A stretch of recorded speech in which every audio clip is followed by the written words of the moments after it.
Hello, it is I, Sevens. Welcome to the channel. This should be episode 2 of my game development journey for my first ever platformer game. If you haven't seen the first episode, go check that out. We're going to have a very chill episode today. You can tell that I'm kind of relaxed in this one. I got some coffee, and if you don't know, I am a huge coffee addict. So, I can only get stuff done if I have enough coffee to be able to drink. So, let's get started. So, testing the game, we have it now where the character can move, and this was in the last one as well. But we also have it where we can now go up the ramps. But because the character kind of jumps a little bit like that, I wanted to try something I came up with a couple of days ago to see if I can figure out a way to smooth out the collision. But the essence bar on the left, which will be your health as well as your mana, because the idea that I have for this game is that as a specter, you're kind of using the green, undead, ominous energy of like souls and all that stuff. And when you destroy enemies and things like that, when you destroy them, you gather a little bit of their essence. So if you are like this, where you're kind of low on essence, and then you destroy an enemy, it'll come back. That's part of the loop that I'm going to have. And later on, besides just this ability right here, which drains a good chunk of energy, with the third one being a lot of energy, there's going to be other attack moves and things that you unlock that won't use the essence at all, because I want to create a combat loop. But that is for the future. Let us see if I can figure out how to make the slopes a little bit smoother for the Spectre. So what I'm going to do is we have this tile map layer right here, and this is what is using the collision, and it's what works. And I've learned this, and I highly recommend all of y'all to do it. This is some advice right here. The advice is that if you have something that I would consider working, maybe it's not ideal, maybe it's not exactly how you want, don't undo it. Save it and put it in the background or something. Keep it is the main point because it works, right?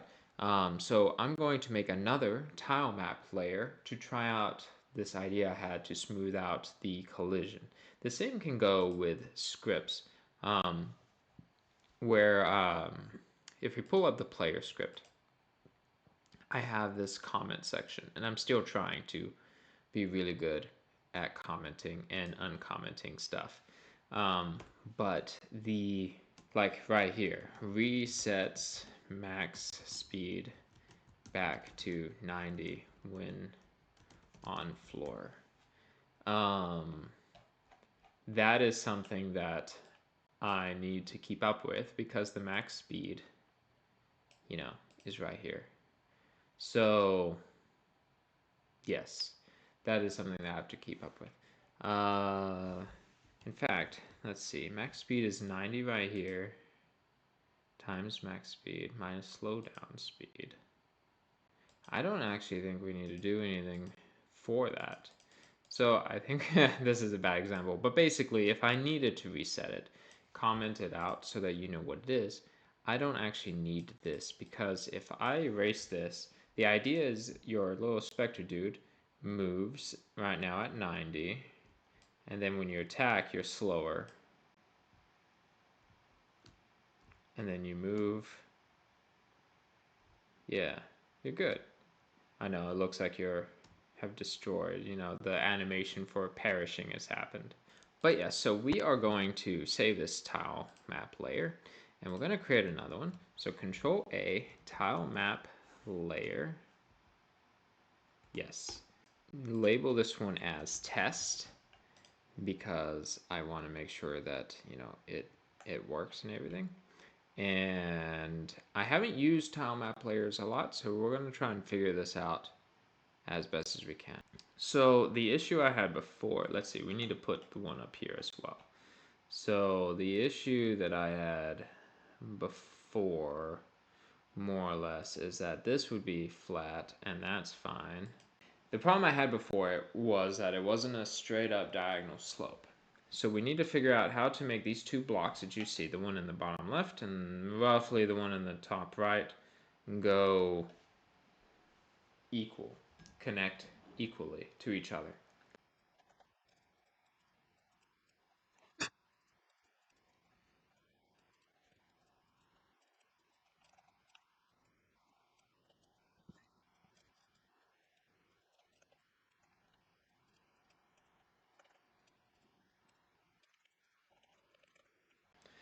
Okay, so after some experimentation, I have learned at least that when you have the setup at 8 and 8, and then on the right you also have the tile size at 8 by 8, and you switch, it will undo everything that you've kind of already sort of done. So that at least is not possible. If I wanted the tiles to be 16 by 16, it might be smoother, but because I don't know how to create a point here on this grid and connect it up to here in one smooth, just constant thing, I am not sure that I know how to do that. I will check online real quick and we'll get right back to deciding if we want to just keep with the original tile map layer or not. Okay, so after looking online, I've pulled up someone else's guide. I highly recommend that, like, when making your own game, you also pull up other guides to kind of help and get ideas of how things work. After looking at some stuff online to try and figure it out, I have deemed this as being a small issue with the whole slope thing on my end. So I'm going, as you can tell on the left, I deleted the test tile map layer because I am going to just go with the natural collision of this because it works enough for me at this stage. The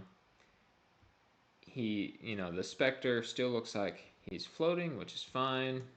And I feel like you can still get around to anywhere you need to go. So for the time being, I'm going to just stick with it like this. But yes, the issue that I found was that I could not find a way while keeping it 8 by 8 to create 2 points and having a direct collision there. If any of you have like any advice on how to fix that to make it even more seamless easily from just like drawing like straight, please let me know in the comments, especially if there's a video or something like that that you would recommend. But for the scale of this game, which I want it to be more than Cosmolon, but for this small thing I think it's gonna be fine, because before the Spectre would get stuck and that is no good. So now that we have that, this is not what you see here. This is not going to be what the final level is going to be like, but it is going to be like the basic gist of the like the design. So now that we have that, let's see if I can paint a little bit more to expand the test area. So something kind of like that. Yes, that looks nice. And so we'll just continue to have this flat over here. And my reasoning for that is that we can later on... Okay, so now that we've added that, we need to put some gray actually back right here.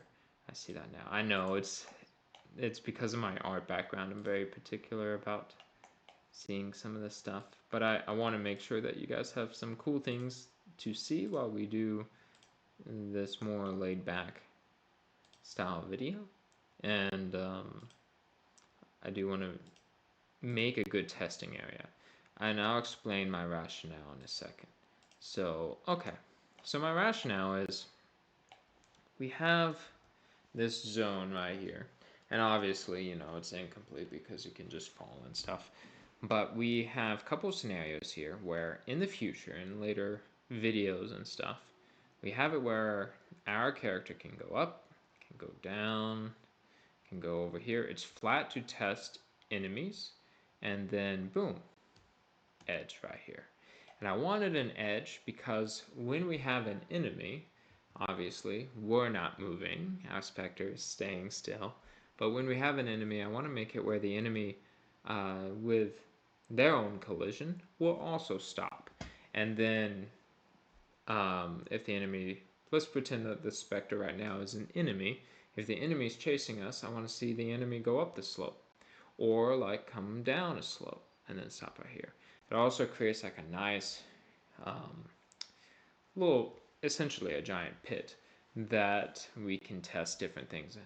So we now have that, and we have it where we can come up here, and then we can also see if I want to make an enemy that detects if there's a gap like this, and will the enemy stop and then turn back around, kind of like the red Koopas in Mario, where they get to the edge, stop, and then turn back around, stop, turn back around. You know, if I want an enemy like that, then we can do that, so we can test that.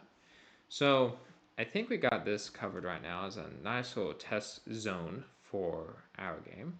And I feel like the design of it, although you can, if you look really closely, you can see it repeating, right? If you look at the lone gray pixel right below where our specter is, all the way down after some of the stuff, you can see it here and here and here. And I can do things in the future when I'm actually making a level to get rid of that.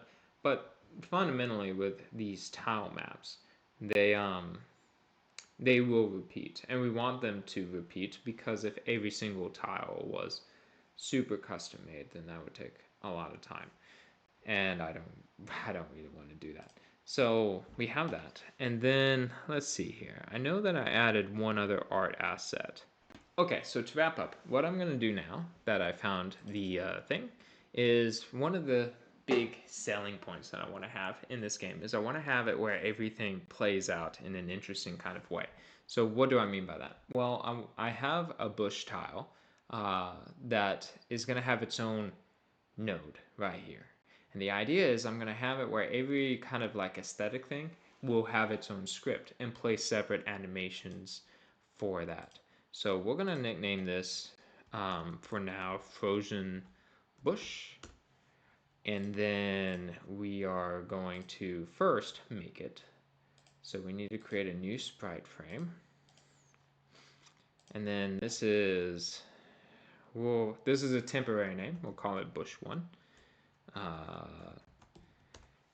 Okay, and then we will go here and over here, and then let's see here. So we go to this, and we have bush sheet 1 and bush sheet 2. So I think I only made a few of them. So we have 1, 2, 3, 4, 5, 6, 7, 8, 9, 10, 11, 12, 13, 14, 15. We have 15 of these, so I always get this mixed up. This should be 1, yep, and then this should be 15. Okay, so we go like this. Oh, hold on. So we'll just click select all. So we now have 15 frames, and then I will move that for no particular reason right there, kind of above the horizontal thing. So let's watch the animation play. So I made all this in a sprite, and it should have the same sprite size, and we'll check that when we bring it in. But let's give it a go.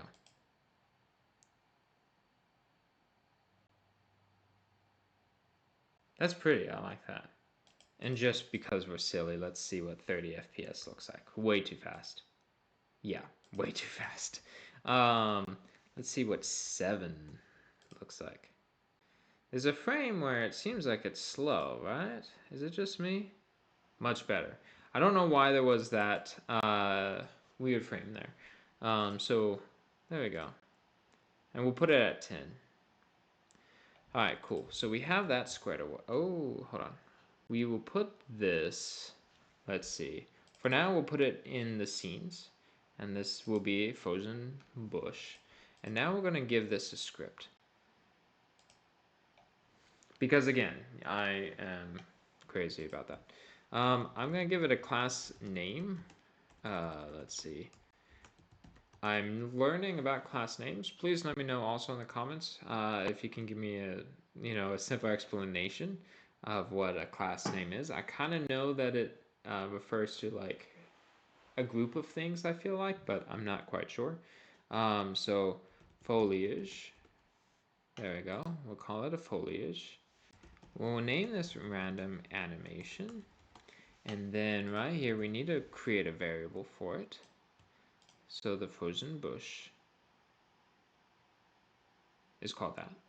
And then we need to make a function. Function random anim. And then we will have a variable in there, which will be a random number. We'll call it RNG. Okay, so I changed it up. We used RNG still, but we have it where it's a random range between 1 and 2. And then it'll print it. So let's run this scene. We need to make it an int. Okay, let's try now. All right, 1. Show me a 2. Still a 1. There we go. We can get rid of process because I don't want any yellows. Good, still a 2. Okay, and then if RNG, wait, hold on. Let's try match. Print, it was a 1. And then if RNG is a 2, it was a 2. So let's test that. So match will match the number here with the RNG, if I'm thinking this correctly. 2, it was a 2. And then let's test it again. And I want to see it with a 1. It was a 1. Perfect. So now with that, we have it where it'll play the animations. So we can now refer to the frozen bush, and I'm going to actually call it frozen bush anim for animation. And now we'll keep the prints for right now. Dot play, and then we're going to call it bush1. Now because it's right there, I think I need to move it so that it's right there instead. It was a 2, so it didn't play.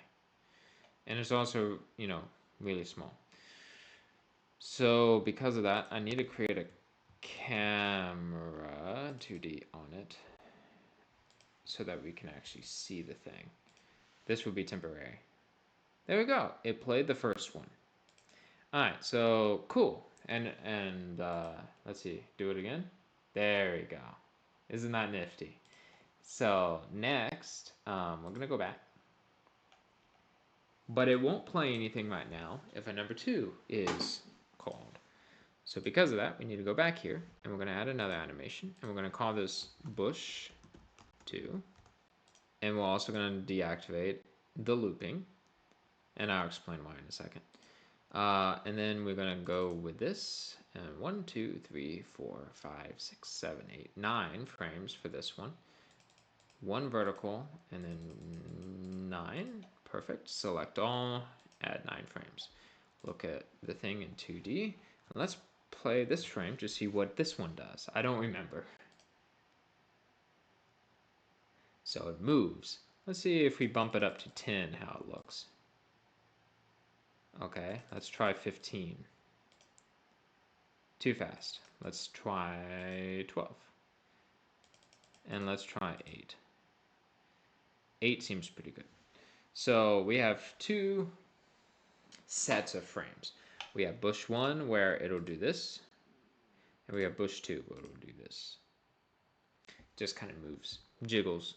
All right, so now that we have that, this warning, let's see. The root node of a scene is recommended not to be transformed since instances of the scene will usually override this. Reset the transform. What part of transform has happened? I don't think any part of transform has actually happened. Oh, okay. We'll keep it right there to get rid of the warning.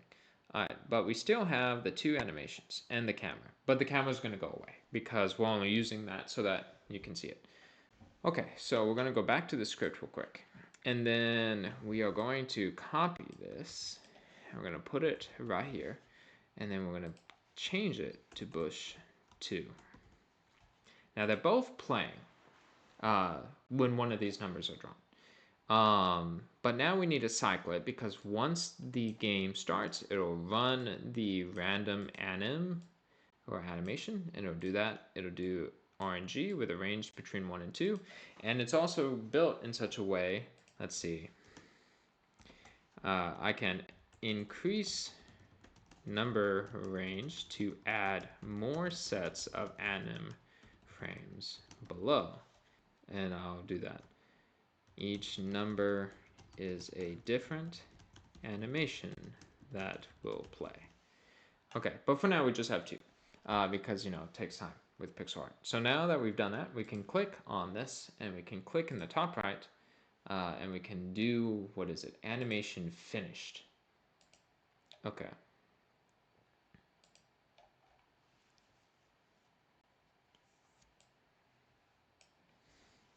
Now, if I think this is correct, when any animation finishes, which means it'll get to the last animation, I'm going to first have it where it's like anim has finished. Okay, so let's save that and let's watch it. Anim has finished. And then nothing else happens. I can do it again too. Bottom left, anim has finished. Now when it's finished, we can copy this. And we can go like this. And if it works,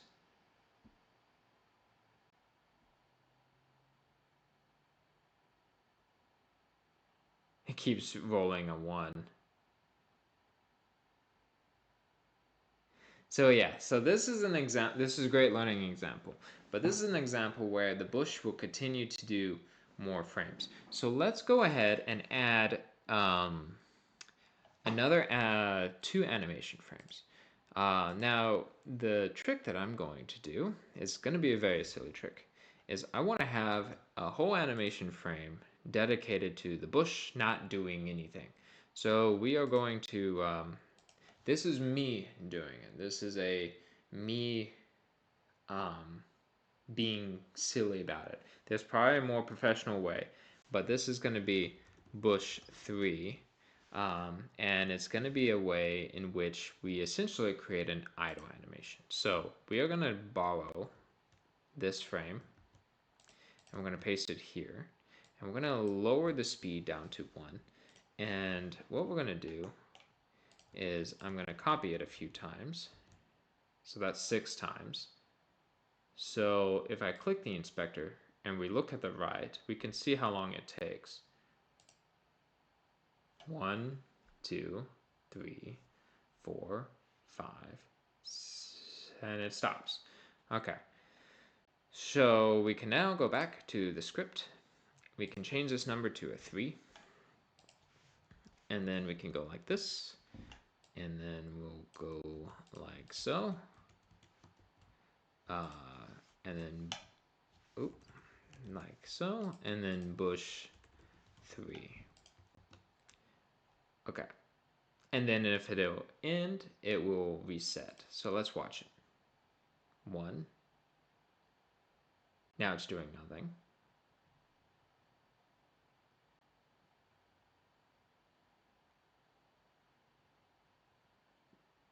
Okay. So there is a chance that this bush, because there's a 33% chance it'll jiggle, 33% chance that the snow will fall over and over again and over again. This is a great way to kind of like prevent it from doing too many things. So I think I will make one more change. I don't know if this is necessary. I'm going to delete this one more time, and then we're going to copy this again. And we're going to create one more bush frame. So what this will do is exactly what the other one did. So mathematically, there's now a, 50% chance that the bush will do nothing, but for a shorter period of time.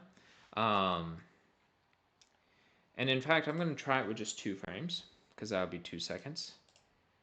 And 2 seconds. And we're going to go back to the script. We're going to change this now to a 4. And then we're going to go like this. Okay, if it's a 4,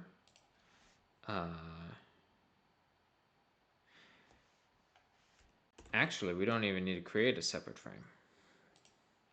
We will just trigger it where play bush 3 again. So let's get rid of bush 4. Okay. So yeah, so now there's 2 numbers, 3 and 4. We'll play 3 twice, and 3 twice is nothing. So let's take a look at it now. So did a 1,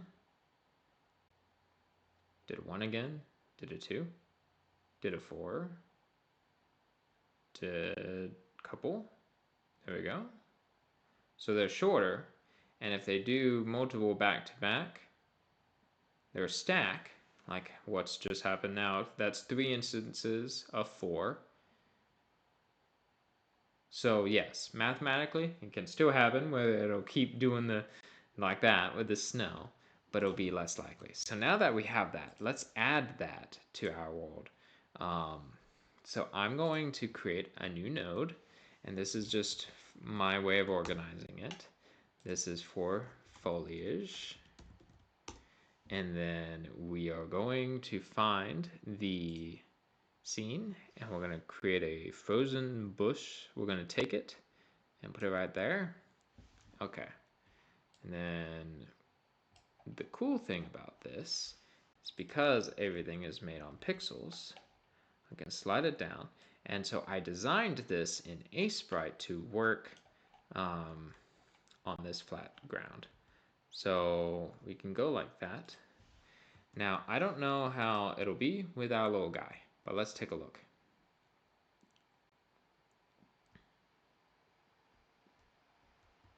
Oh, that's interesting. So the foliage is, like that. Let's see if we can make the foliage, the order of it, -1. Let's see how that looks.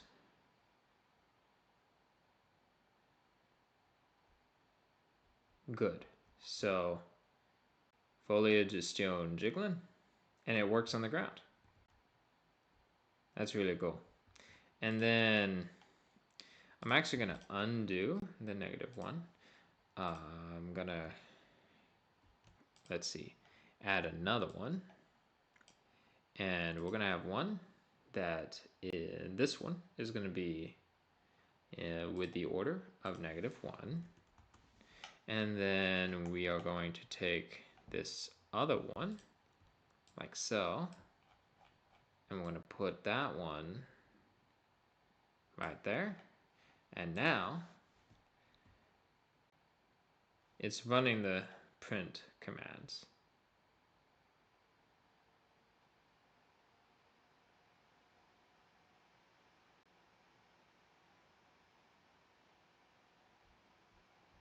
Now we can have it where we can hide behind foliage.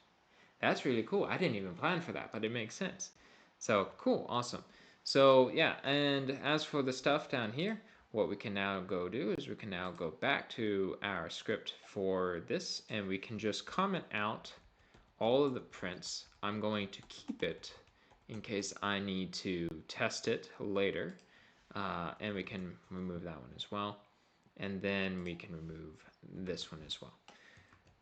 So smaller video here, I think, I don't know, I have to edit it later, but we've covered a lot with the collision. We were not able to smooth it out, which is fine, but we did add how I'm going to add the different kind of animation. So we're going to have like running water and things that all kind of fit in this aesthetic category, and we're going to create separate scripts for all of them, so that way, and they can play different animations. And we made an additional animation out of literally nothing, which was kind of cool. But yeah, so I'm Sevens, aspiring game developer that is slowly learning Godot and GD script. So I will see you in the next one. If you like this kind of stuff and you want to join me, join the Discord, subscribe, like, and I'll see you in the next one. Bye.